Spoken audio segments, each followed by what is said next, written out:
They weren't born here. They didn't evolve. They just appeared.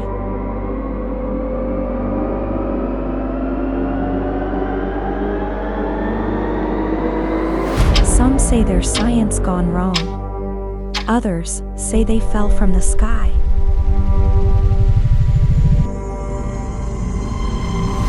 They don't talk. They don't reason. But they remember.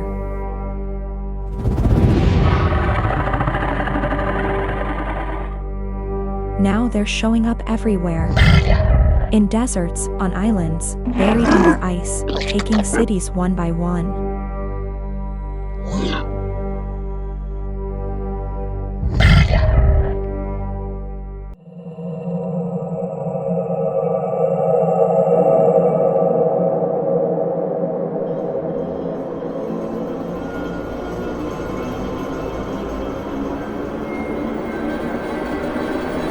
They weren't born here. They didn't evolve. They just appeared.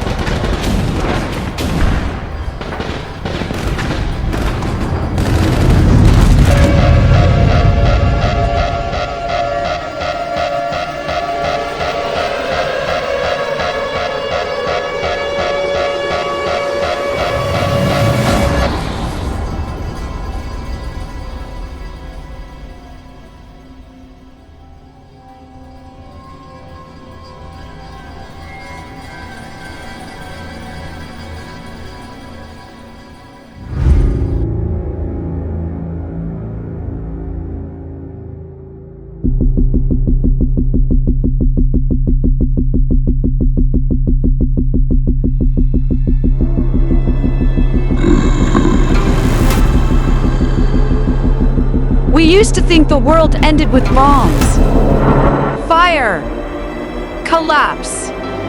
But it didn't. It ended with silence, and then the sound of something we didn't understand.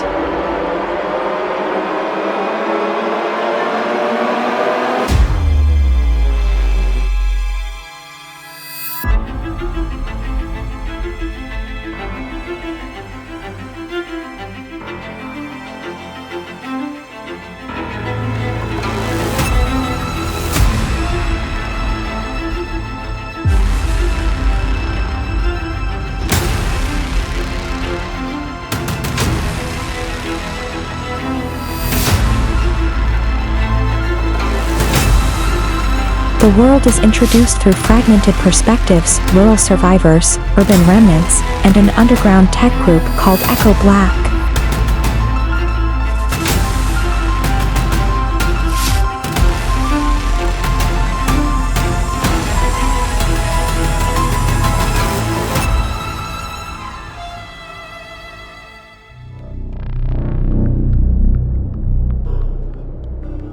Day 9112 since the breach. Location, the outskirts of Detroit. What's left of it?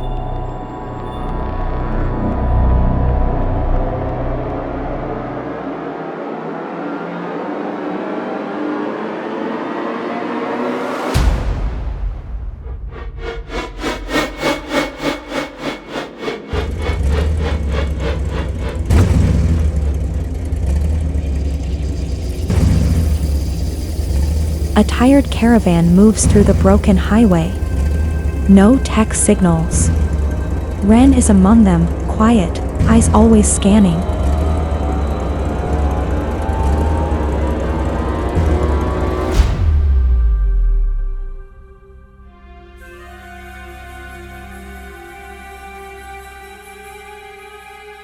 At a small barter outpost.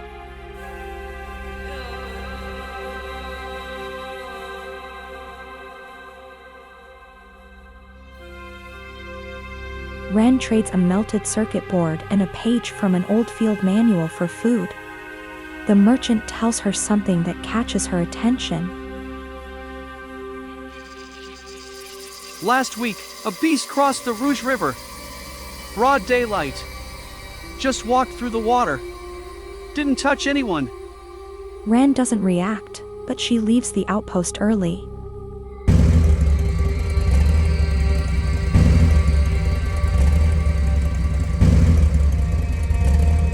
Des, early 40s, builds a small field transmitter in the basement of a crumbled university lab. Ari, a non-human cyber, highly advanced robot, monitors sensor logs. They're part of Echo Black, a rogue intel group quietly collecting data from what's left of the grid. They review a recent drone loss near a no-go zone. Ari spots patterns in beast sightings, like they're circling something, returning. Des decides to go check it out himself. Ari warns. This isn't hunting behavior. It's something else.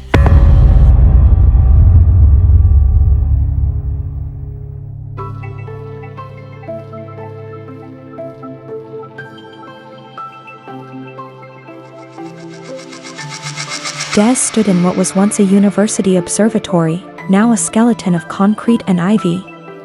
The dome above had long since collapsed, leaving an open wound in the roof that let in rain, leaves, and stars. The table in front of him flickered with a dim, salvaged holomap, Detroit, as it once was, overlaid with pulsing red zones and fading heat trails.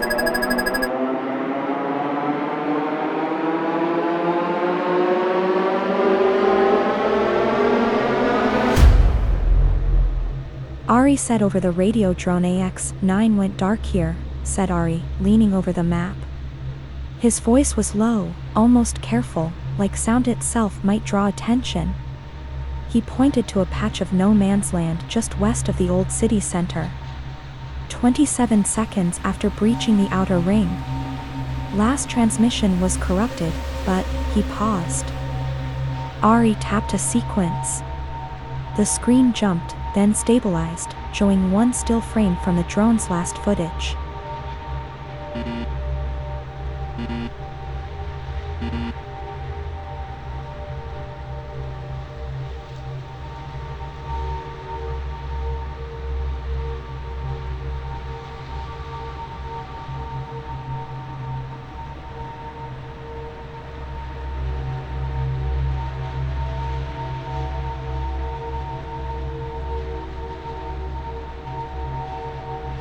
Des and Ari take the footage and return to the old university, hoping to get word from the outside world. The air was cold inside the lab bunker, even beneath 30 feet of earth and rebar. Ari adjusted the satellite booster manually. There was no automation anymore, not in this part of the world. The signal was weak, riding on stolen bandwidth pulled from still-breathing satellites that drifted silently above the ruined planet. A burst of static cut through the noise. Then, a voice. Detected movement near Corridor 17. Caravan. Repeat, civilian caravan heading southeast through Fringe Red Line. Projected destination. Echo Black Central. Des looked up from the weapons table. How big? The voice on the feed, clipped, accented, Midwest maybe, replied. 5 transports. No escort. Mostly trade-bound, possibly refugees. But there's something else, a tag pinged off one of them. Partial echo signature. Old code. Possibly scavenged tech. A silence fell between them. Then Des said quietly, "Ren!"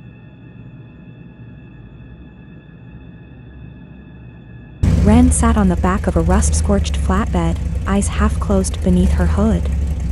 The caravan moved slow, not because of terrain, but because no one ever rushed through red zones. Speed drew attention. She wasn't supposed to know where they were going. Not exactly. But she knew the old echo signal. She'd heard it once before, years ago, when her father still carried a field beacon. Before he vanished in the swamps outside Toledo. Echo Black.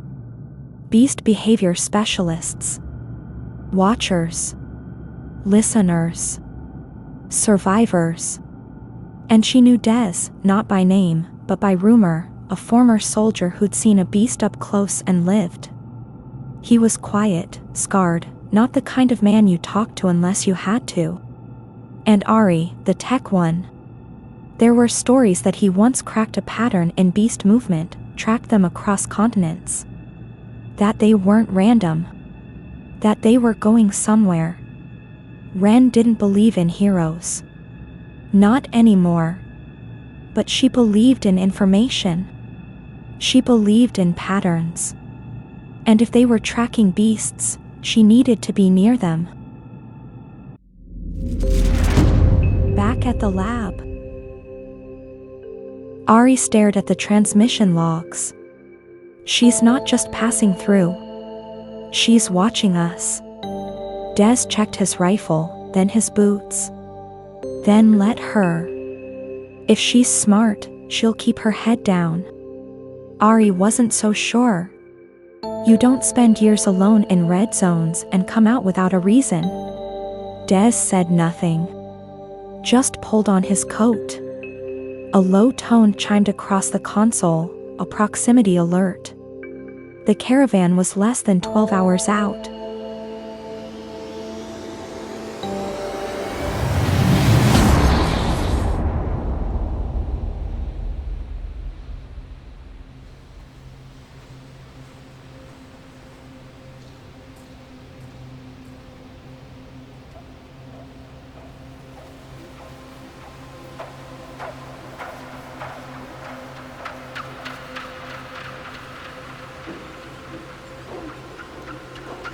Ren moved through the ruins like she'd done it 100 times, because she had. The suburb had long since stopped being a suburb. Nature had swallowed it in silence. Ivy pulled down rooftops. Telephone wires sagged like vines. Not even birdsong remained. She followed the signs, subtle, but there. Broken fencing at knee height. A tree leaning at an unnatural angle. Mud splattered in a wave pattern, not rain. Beast markers. Her breath fogged in the cold morning air. She paused near an old utility pole half buried in the muck. Something metal and long dead stuck out near the top, a rusted signal node, likely from a comms relay. Then she heard it.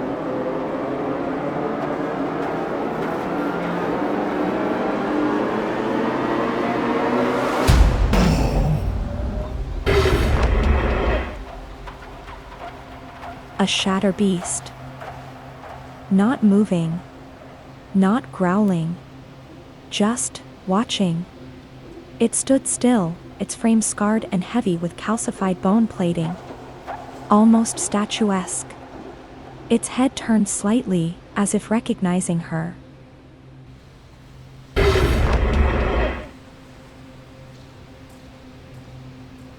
And that's when Des stepped into view from the right. Rifle raised. Focus absolute. He didn't fire. Instead, he made a gesture. A simple hand sign, don't move. Ren ignored it. The beast stood still a moment longer. Then, without threat or sound, it turned and vanished into the fog, dissolving between ruined buildings like smoke into a broken world. Hidden Echo Black Outpost just outside of Detroit. ARI stood silently in the corner of the room, humanoid in shape, but unmistakably synthetic. Skin like dull ceramic, jawline sharp but unfinished. His eyes glowed faintly, twin lenses that adjusted focus in micro-movements. He replayed the footage from his retinal feed. Pattern match, 87%. SCAR configuration consistent with subject tagged in breach year 12, designation H-class. Behavior anomaly, no aggression. Recognition protocol flagged. Des entered, pulling off his gloves. She didn't flinch, he said. Watched it like she knew it. Ari replied, tone neutral but thoughtful. Subject Ren. Age 19. Confirmed offspring of operative Eli Cass. Field behavior indicates inherited training. Possible Echo Black field exposure during early childhood. Des looked over at him sharply. You never told me she was Cass's daughter.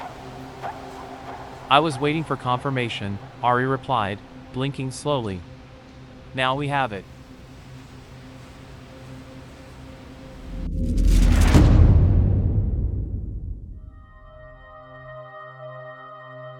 A younger Ren, maybe 7 or 8, hiding behind a rusted car. A man, her father, runs across a dirt path toward an outpost tower with a battered Echo Black insignia. Behind him, a silhouette, half machine, half man, turns its head. Ari.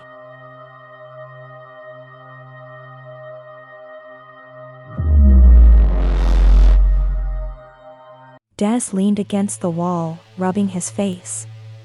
She came here on purpose. She's been following the beast trails for weeks. Ari nodded.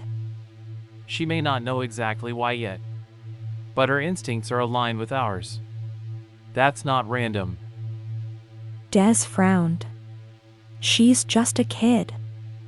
Ari's voice dropped in pitch, almost human-like. So were you. Once. The 3 paths, Ren's wild knowledge, Des's war experience, and Ari's unfeeling logic, have converged. Not by chance.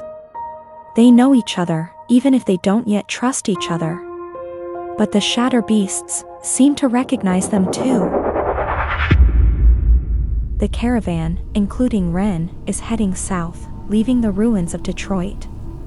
Echo Black's hideout is temporarily positioned just ahead of their path, possibly in an old underground facility south of the city. The Shatter Beast encounter happens as they pass through the fringes of Detroit, just before reaching Echo Black. This movement south becomes part of the unfolding mystery. The beasts are moving in the same direction.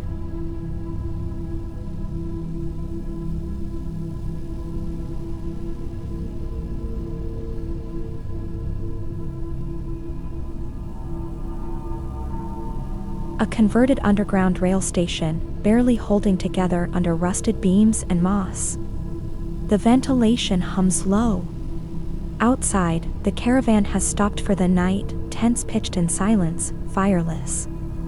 Inside the field lab, Ren stares at a broken piece of wall, still carrying a faint impression of the same symbol she saw behind the Shatter Beast. Ari works with his spine connected via a retractable port to a portable holomap array, projecting decades of data into the space around him.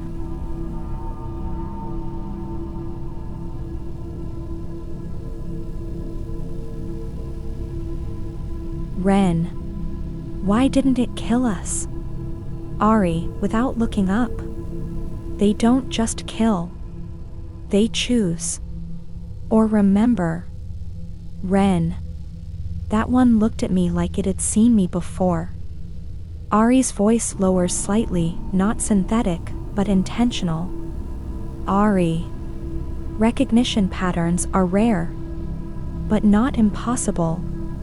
Especially for H-class entities. Ren blinks. You're saying it knew me. Ari. Or your bloodline. There's precedent for legacy memory in their behavior. Beasts returning to places of violence. Avoiding individuals tied to prior trauma.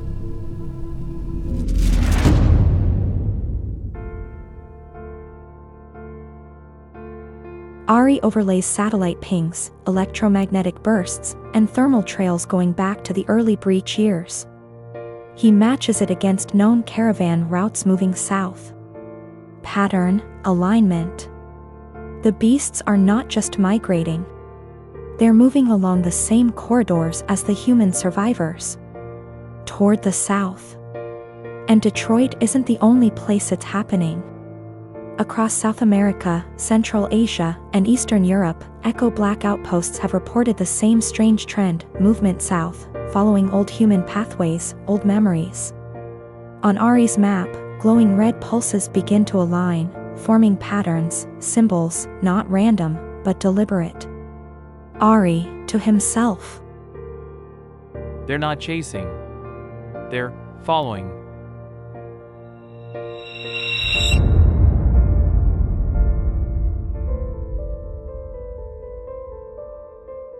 Abandoned train station outpost, pre-dawn. The world is still. An old rail line cuts through the valley, rusted, half buried by overgrowth. Concrete steps lead up to a cracked platform where old benches crumble beneath layers of dust. Above them, power lines sway but carry no current. Only silence and wind. Ren sits at the platform edge, boots dangling, watching the sky bleed into gray-blue. A soft hum of static buzzes from a nearby radio as a field transmitter attempts to sync with something distant. Des stands beside a rusted switch house, checking his rifle without urgency. Not paranoid. Just prepared. The way a man moves when he's seen cities fall. Inside, Ari works quietly, sifting through logs and environmental data fed from motion sensors positioned along the old track line. Des. Herds of elk are spooked. Saw paw prints the size of snowshoes near the river. No corpses, though. Not yet. Ren, quietly. The animals know before we do. Ari. They're adapting. Fast. Partial DNA resonance from recent scans suggests environmental mirroring. The beasts are copying the biome's genetic code, trees, soil bacteria, prey animals, even small behavioral fragments from humans. Ren turns. You're saying they're becoming the land? Ari. Not becoming.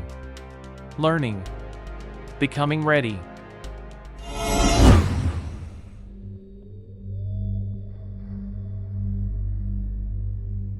The three stand together on a rooftop above the station.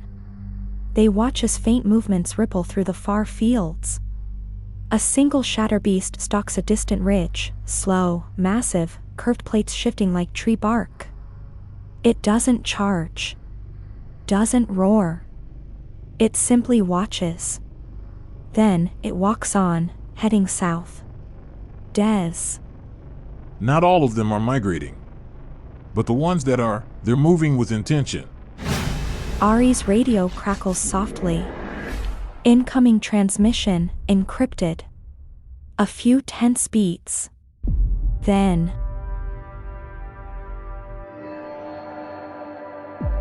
Echo Black Central to Field Unit 6. Main base coordinates confirmed. Uploading now. You're close. 43 miles south by southwest. And listen, don't come in hot. We've got movement down here. Big ones. Ari looks to Des. Des looks to Ren. No one speaks. But all three nod. We once thought they were here to end us. But maybe they're not ending anything. Maybe they're returning to something we forgot. And we're just in the way.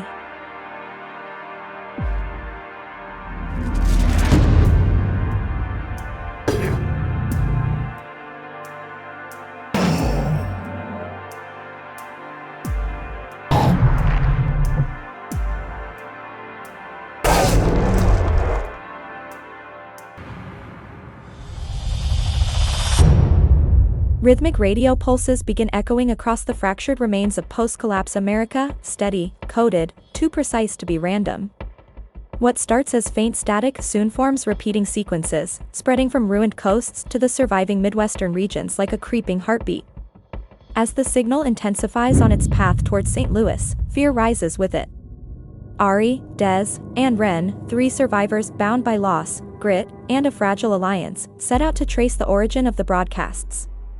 Their journey pulls them through a hidden network of underground outposts, renegade settlements, and forgotten military bunkers, each holding fragments of a larger secret America was never meant to uncover. The deeper they follow the pulse, the more unsettling the pattern becomes. It isn't just communication. It's mapping us. The beasts, those impossible, otherworldly predators that tore civilization apart, aren't merely adapting to our world. They're studying it. Mimicking it. Learning the shapes of our language, our technology, our weaknesses, and our defenses. And as the team edges closer to the source, one truth becomes undeniable. The signal isn't a warning. It's an invitation.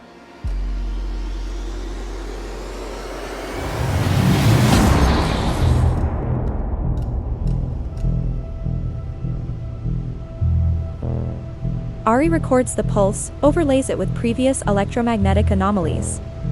The pattern repeats with mathematical precision. Not organic. Not random. Someone, or something, is calling.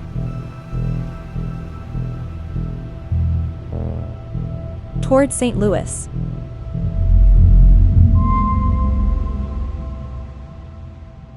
The trio heads south along fractured rail lines, passing remnants of Midwestern survival outposts, Chicago Ridge, Bloomington Safe Cellar, Springfield Relay, each built from scavenged tech and guarded by exhausted communities. Rumors spread. St. Louis is where the sky tore first. The beasts circle the arch like it's a shrine.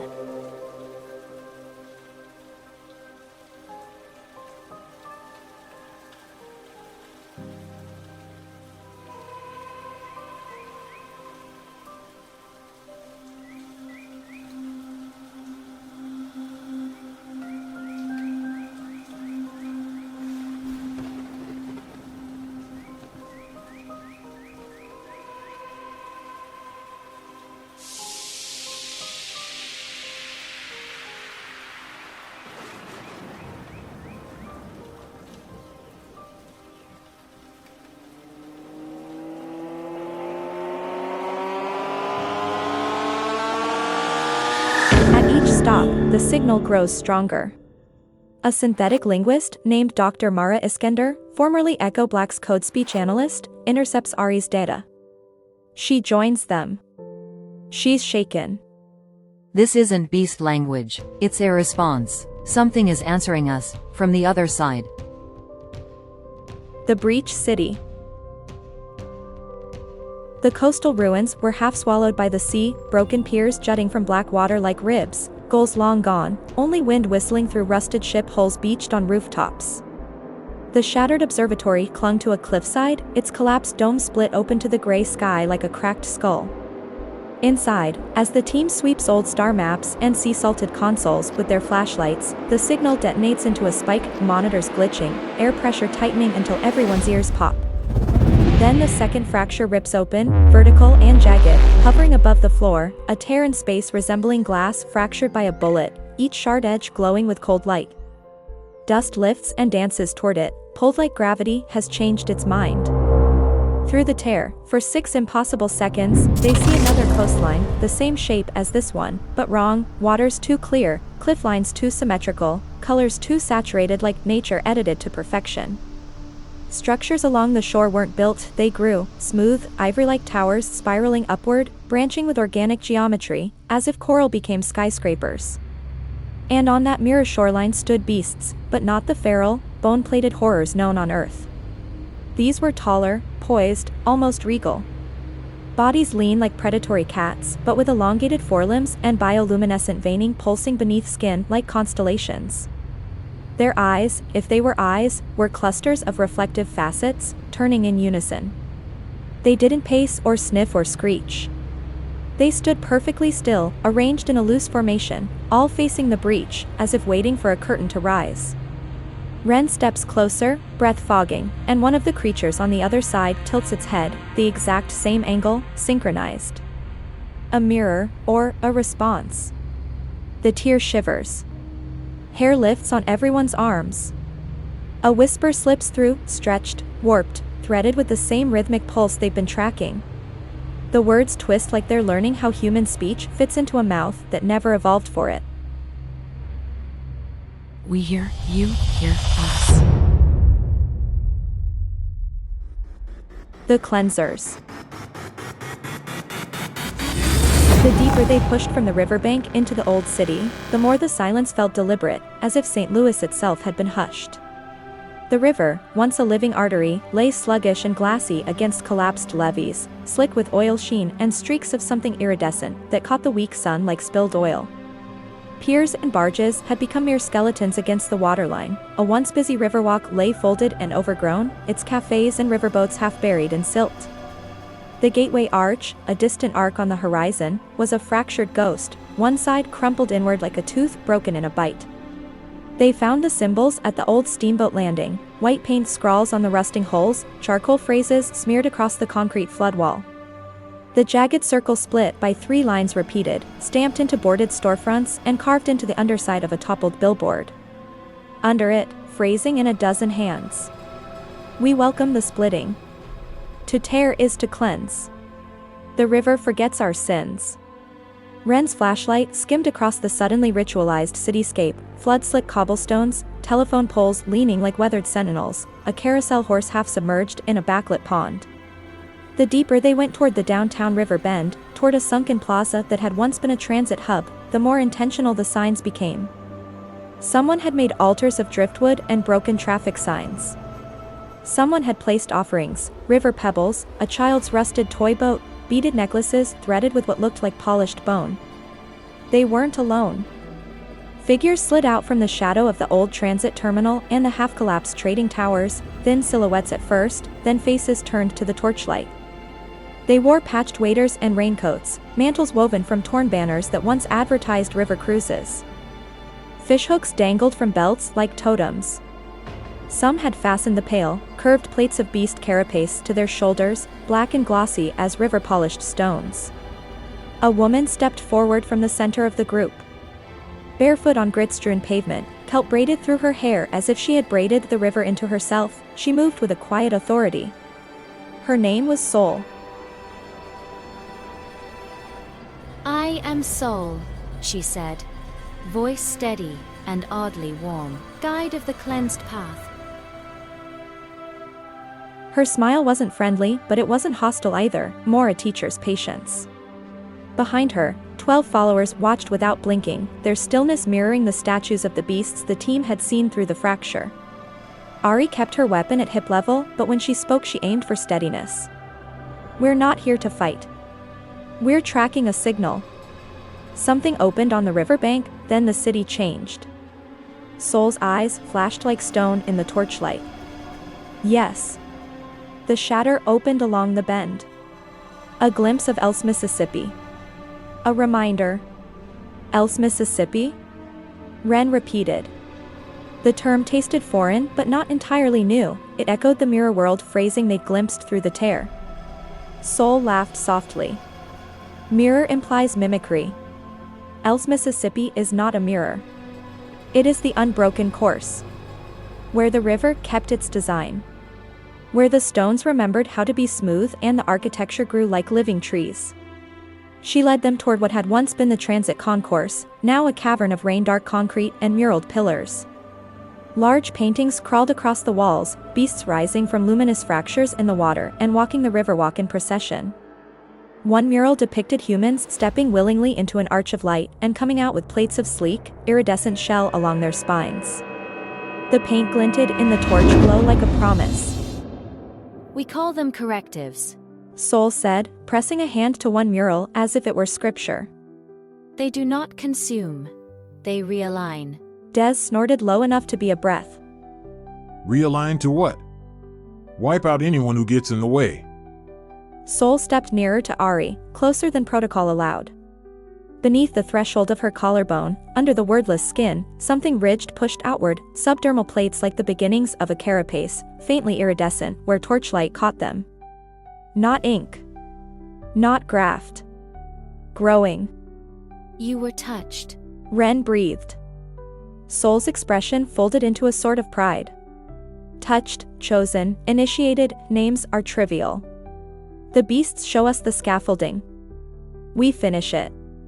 A boy shuffled forward and lifted his shirt to show them a thin, glossy ridge running down his sternum, the edges still tender. He looked at Soul with devotion that made Ari's stomach drop. How many like this? Ari asked. Soul's gaze moved over the team slowly. Along the waterfront, dozens. Upstream and downstream, hundreds. Inland, the pattern spreads like river silt.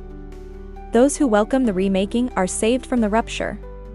Her voice softened. Those who resist fracture.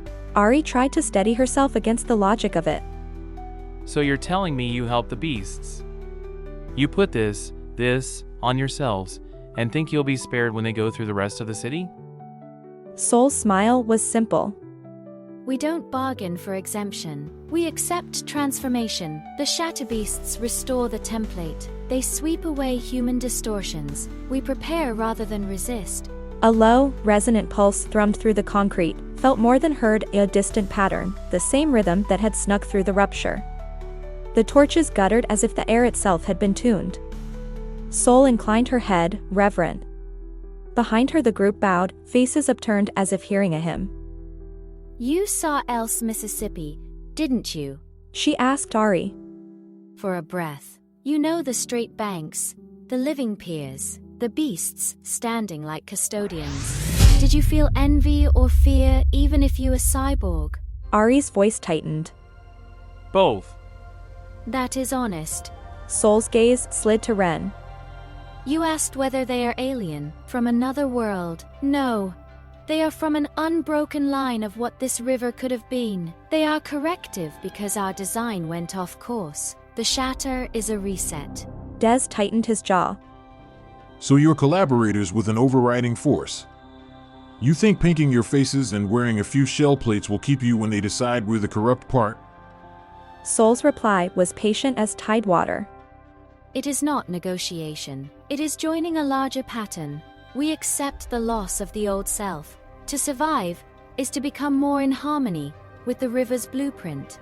Ari thought of the child at the dock with a bandaged arm. She thought of the old preacher in the North Ward who had been dragged quiet by the beasts. She thought of the fractured arch visible through alleys, a jagged witness. How do you reconcile the children? The families? Soul's face hardened for an instant, not cruel but implacable. The remaking is mercy. To be reborn is to shed rot. Those who cling to rot will drown in it. A distant, sharper pulse rolled through the plaza, closer this time. The group stiffened like long-bent reeds. Soul's followers began a murmur that was neither prayer nor speech, more the rhythmic repetition of the shatter's pattern, syllables clipped and folded until they matched the signal's cadence. Soul stepped toward Ari and Ren as if offering them a last chance to choose. The next fracture traces the bend. You may stand and watch as it passes, or let it shape you. The river will have its course, with or without consent. Ari overlays every breach, beast migration, cult location, and radio pulse. A pattern emerges, a ring of movement tightening around the Midwest. St. Louis isn't just Echo Black HQ, it's the epicenter of something preparing to break through. A lone Shatterbeast approaches their perimeter that night. Not charging. Observing. Ren whispers. They're not adapting to Earth anymore. Ari finishes. They're adapting to us. As they pack to move towards St. Louis. Ari, internal monologue. We thought the Shatterbeasts came to overwrite Earth's genetic code. But that was only the first stage. They're learning our behavior, our choices, our voices. Not just to replace us.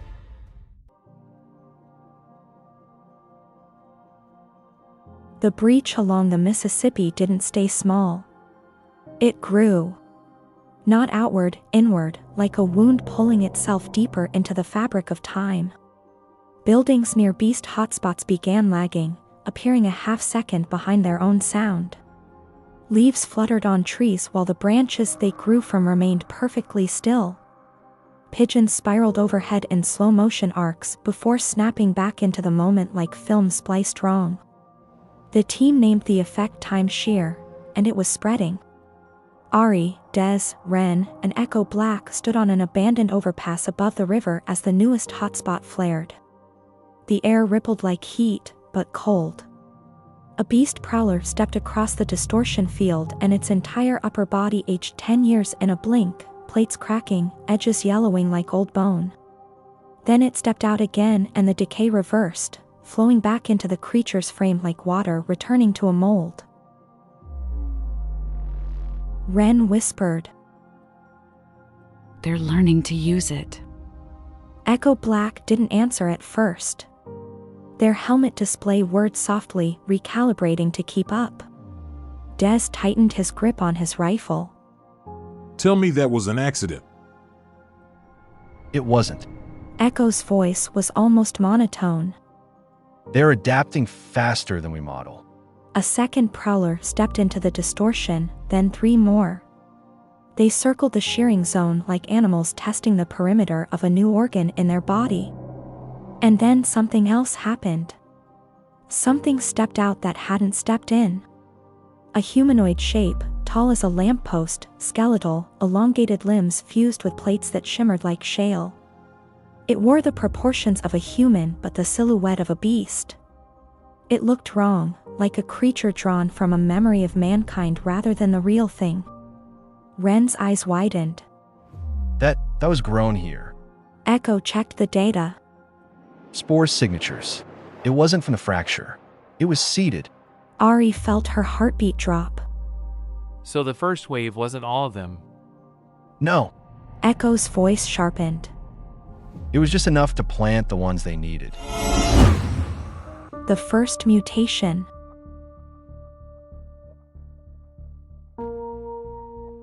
Back near the Old River Terminal, now converted into a temporary field lab, the young man they met months ago stood shaking under a halogen floodlight.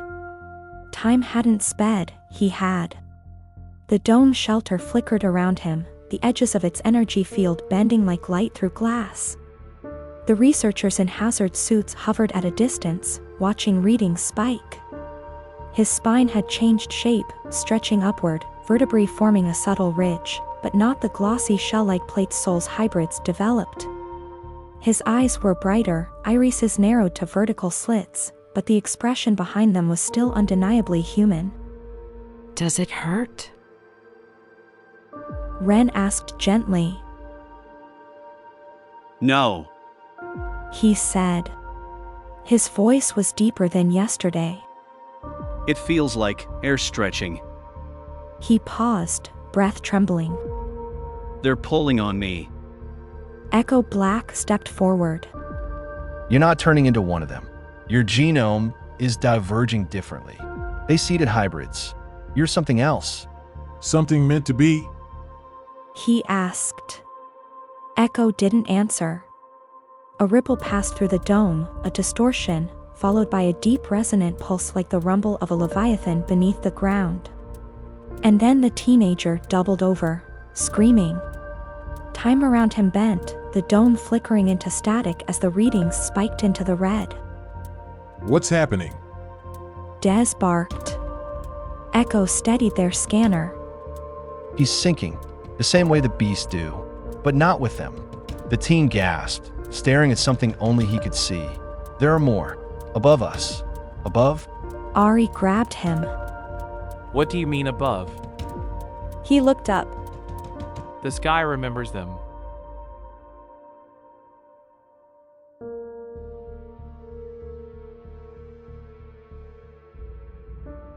Ancient orbital station. Hours later, after a second wave of timeshare ripples struck the downtown area, Echo Black brought the team to a secure bunker beneath the Metrolink tunnels. The screens inside displayed orbital scans of something hiding behind Earth's shadow. A ring. No, not a ring. A station.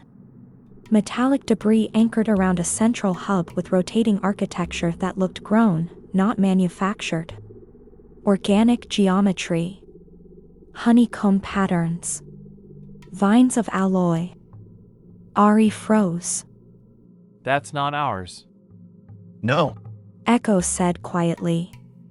It predates every satellite ever launched by humanity. Ren whispered. Then who built it? Echo's display zoomed in. Across the surface of the derelict station were huge, fossilized plates identical to SHATTERBEATS carapace. Cracks ran across sections of the structure like healed fractures. And floating around it, tethered by invisible lattice threads. Beasts. Hundreds. Motionless. Waiting. Hive formation. Ari's breath caught. They're organized. No. Echo corrected. They're coordinated. That's different. Des stepped closer to the screen. What's the difference? Echo highlighted a sequence of shapes moving through the station's corridors, slow, methodical, communicating through pulses of bioluminescent light. This is a hive, but not like insects. This is command, strategy, shared memory. They've done this before. Ren's hand shook. Earth isn't the first. No, Echo zoomed out until the entire ring shone like a dead halo in the sky. Humanity is not the first species they tried to correct.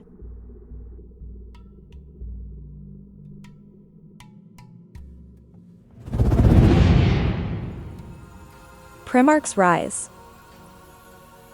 The new wave didn't hit the riverfront first. It hit Midtown, a rupture tearing open near the old Civic Center, a brilliant spear of light blasting outward. Ari and Des arrived seconds after the first alarm. And they saw it. A Primarch. 3 stories tall. Armor plates stacked like a cathedral's dome. 6 eyes set in a triangular pattern. A chest cavity glowing with pulsing light that seemed to hum in perfect sync with the time-shear distortions. It moved with deliberate purpose, stepping through vehicles like toys. The streets vibrated. Civilians, hybrid humans from the cleansed path, rushed to greet it, falling to their knees in worship. The Primarch didn't acknowledge them. It barely acknowledged anything, only the growing breach forming behind it. Ren's voice crackled through the calm, more signatures incoming. They're not just scanning the city, they're mapping it. What for? Des shouted over the roar. To overwrite it, Echo said, landing beside them with a hard thud. Primarchs don't attack. They reformat. Ari took aim at the creature's central core. Then we stop it. That's when the second Primarch appeared, emerging from the collapse of a skyscraper, shedding concrete dust like steam. And the third rose from beneath the street, exploding through asphalt and sewer lines like a buried god. 3 Primarchs. Ari cursed under her breath. This city's done if we don't break their hive link. Echo's helmet pulsed. Already trying. The dome test. O'Fallon, Illinois is the location for the headquarters had been rushing a countermeasure for weeks. They called it the dome, a projected barrier of phased electromagnetic fields meant to disrupt whatever signal the beasts used to coordinate. Now they activated it for the first time. A giant ring of pylons lit up across the riverfront, forming a shimmering hemisphere of blue-white energy around a test zone. Inside, 2 prowlers, 1 stalker, and 1 brute, captured alive during a rare successful containment op. As the dome engaged, something changed immediately. The beasts froze. Not like animals frightened. Like network nodes losing a connection. Their eyes flickered. Their movements stuttered, glitching like corrupted animation frames. The stalker collapsed outright, its limbs spasming. Ari watched through the glass with a cold, rising hope. It works. It actually works. Echo didn't celebrate. They're adapting. The brute turned its head slowly toward the dome wall, as if listening. Its plates expanded, vibrating in a frequency too low to hear. The dome rippled. The pylons flickered. Echo? Des said. What's it doing? Mapping the dome's structure. Rewriting the interference pattern. The beast screamed, a deep, metallic resonance, and the dome wall cracked like ice. Shut it down. Ren yelled. Too late. Echo snapped. The dome burst, an explosion of white light flooding the riverfront. When the smoke cleared, the brute was gone. And so were 2 pylons, disassembled atom by atom. The dome worked. But only for 30 seconds. The mutating teen. Back in the bunker, the teenager stood trembling on the edge of another time-shear ripple, clutching his head. I can hear them. He whispered. Ari knelt. You're not one of them. You're not a hybrid. You're something else. Tell us what you're hearing. They're not trying to kill us, he said slowly. Not at first. They're trying to line us up. Fit us into something. Fit Earth into something. What something? Ren asked. The teen's eyes glazed with a moment of terrifying clarity. A blueprint. He pointed toward the sky, toward the ancient orbital ring. That. They're rebuilding that. But on Earth. And humanity doesn't fit the shape. Then what do you fit? The teen turned toward the team, tears streaming down his cheeks. I don't know. But I'm changing to survive it, not to join them. Echo Black synced the teen's brainwave pattern with the readings from the orbital station. The same pulse pattern. The same hive cadence. The same intention, as Soul once called it. Only one difference. The teen's signal wasn't submission. It was interference. He was a living jamming beacon. Ari felt her heart spike. He can break the hive. Not alone, Echo said. but he can lead us to the prime node. Des looked out the bunker window toward the distant O'Fallon, Illinois HQ, now glowing with evacuation lights, defense lines powering up. What happens when we hit the node? Ari stared at the city collapsing under time shear, Primarchs reshaping blocks like clay. We either save St. Louis. She chambered her rifle. Or the beasts reset everything. Building toward the O'Fallon confrontation. The alarms across the HQ blared in unison. A fourth pre-march had appeared. Not in the city. At the O'Fallon perimeter. Walking straight toward HQ. Straight toward the dome prototype. Straight toward the teen. Echo powered up their exosuit. This is it. The hive wants him. They know what he is. Ari grabbed her gear. Then we hold the line. Des smirked tightly. Just another apocalypse. Ren whispered. No. This one's remembering us. He ground shook. The time shear spread. The Mississippi boiled. And in the distance, the pre-march raised its head and sang, a deep harmonic command that summoned every beast within miles. The final confrontation had begun.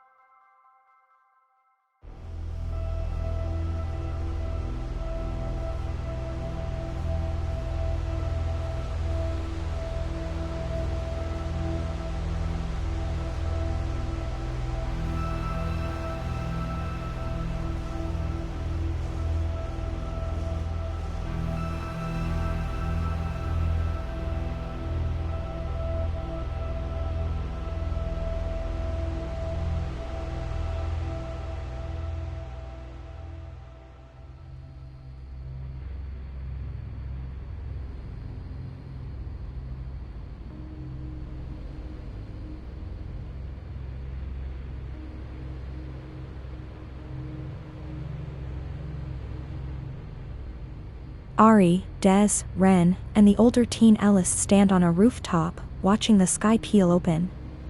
Not with panic now, but with grim readiness. Ren.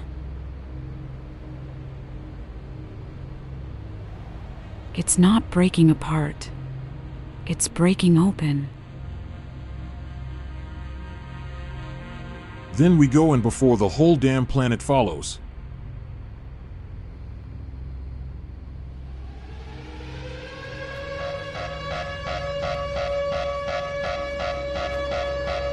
Alarms around O'Fallon HQ pulse.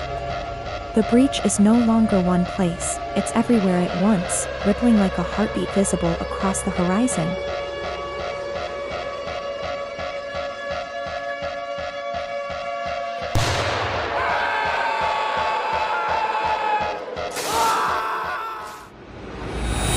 Mission: enter the null core.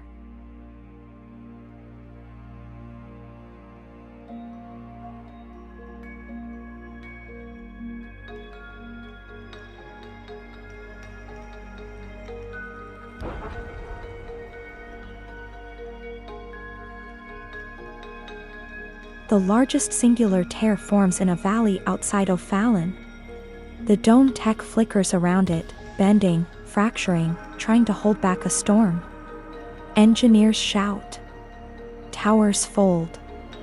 Shatterbeasts circle the perimeter, but they do not attack. They stand arranged in a crescent, bowing slightly toward the breach. Like a ritual, Ari murmurs. Ellis. Voice trembling but not frightened.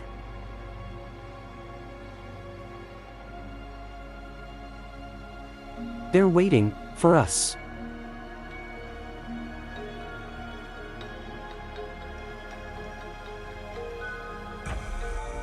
Ellis's veins glow faintly, the mutation advancing. His eyes flicker between human pupil and something faceted, multi-layered. The team enters the breach.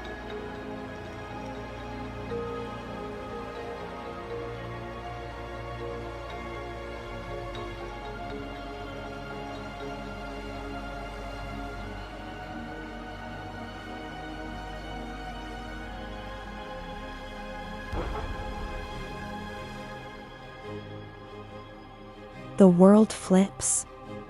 Light bends sideways. Sound arrives before movement.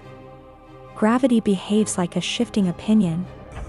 The null core is a colorless ocean of floating shards, geometric fragments of worlds consumed by the beasts, drifting like tectonic memories.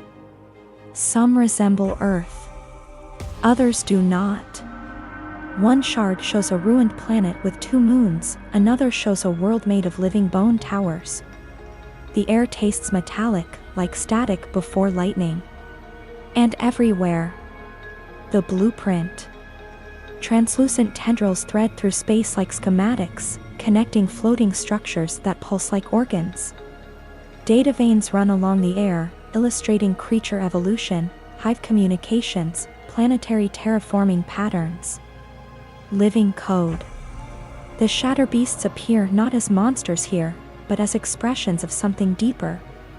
Every creature form is a variation on a mathematical rhythm.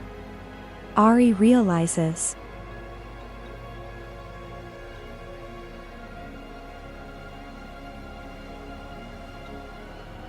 They're not a species. They're a reaction.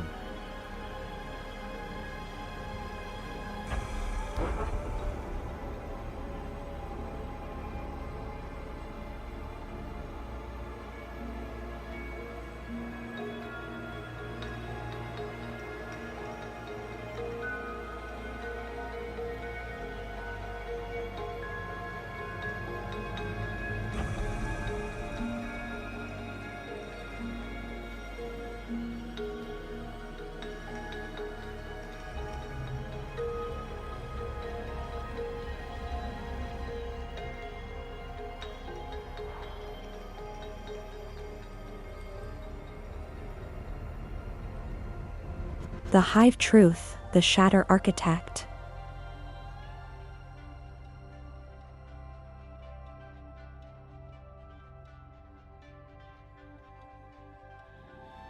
In the center of the null core is a colossal entity, no body, only a silhouette made of shifting negative space. It moves slowly, like a creature dreaming itself into existence. Not a god. Not a leader. A process. The Shatter Architect. Its mind branches into every beast simultaneously. Patterns ripple outward, coordinating primarchs, drones, even the spores on Earth that grew into the homeborn ones. But something else is inside the network too. Human interference. Ellis clutches his head. A wave of images floods him. The first beasts arriving through the coastal breach. The orbital relic, hidden for eons, reactivating. Humanity unwittingly waking a dormant system, reigniting a cosmic cycle. Earth mapped as next viable substrate. Ellis whispers. It's not trying to destroy us, it's trying to override us. The choice, 2 paths.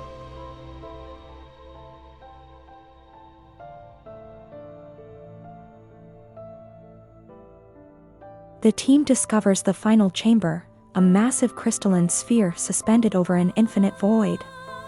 Inside it, a complete projection of a fully restored Earth, no fractures, no beasts, no pollution, its intended state. Ari touches it. 1,000 fragments respond, swirling around her hand. Option 1, seal the shatter line. Destroy the blueprint conduit. Collapse the fractures. Keep Earth, scarred, imperfect, theirs. But if they do this, no one can cross again. The null core collapses like a closing lung. Option 2, pass through. Follow the architect's path to the untouched twin world on the other side, the same coastline they glimpsed earlier. A world waiting. A world empty. A world perfect. But leaving Earth means abandoning everyone who can't pass, and potentially accepting a life on a world shaped by the same alien system. The beasts sense the decision. Primarchs circle the chamber like titanic guardians. Yet they do not strike. They are waiting for humanity's answer.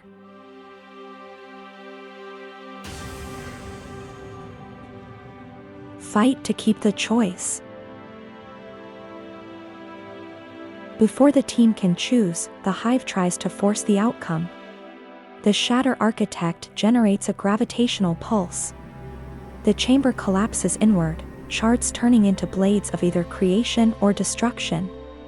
The team sprints across platforms that form and dissolve under their feet. Des fires into floating geometric clusters. Ari leaps gaps that slam shut behind her. Ren uses the dome fragments as shields, redirecting energy beams. Ellis channels his mutation, stabilizing gravity with glowing hands long enough for the others to cross.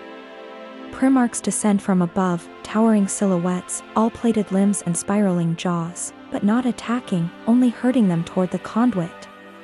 Ellis screams, resisting the pull. It wants us to leave Earth behind. It thinks we're weak. Ari plants her feet. No. We choose our world. Flawed or not.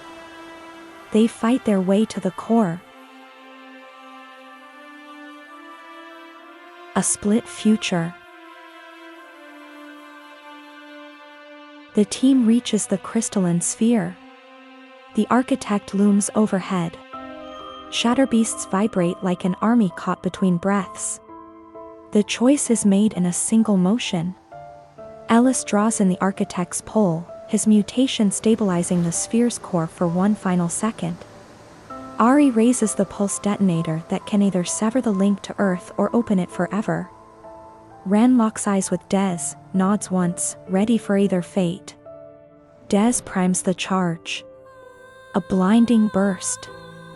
White, black, then color slamming back all at once. The core collapses. The breach implodes. The world flickers. Open, powerful, unspoiled.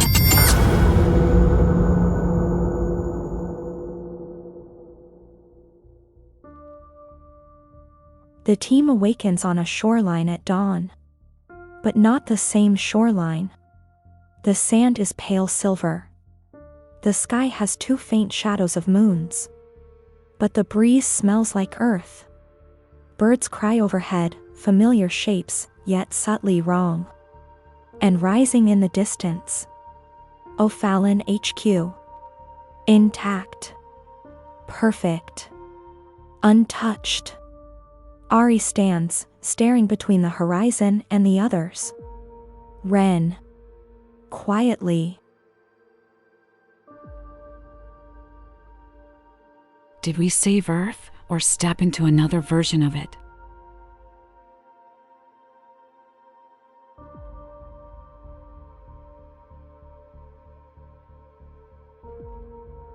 A distant roar echoes. Not hostile. Not close. Just a reminder that something still moves out there. Ellis's mutation fades from his eyes. Or evolves. Hard to tell. Another coastline, shattered, appears faintly beyond the horizon. 2 Earths. 2 futures. And a choice still waiting.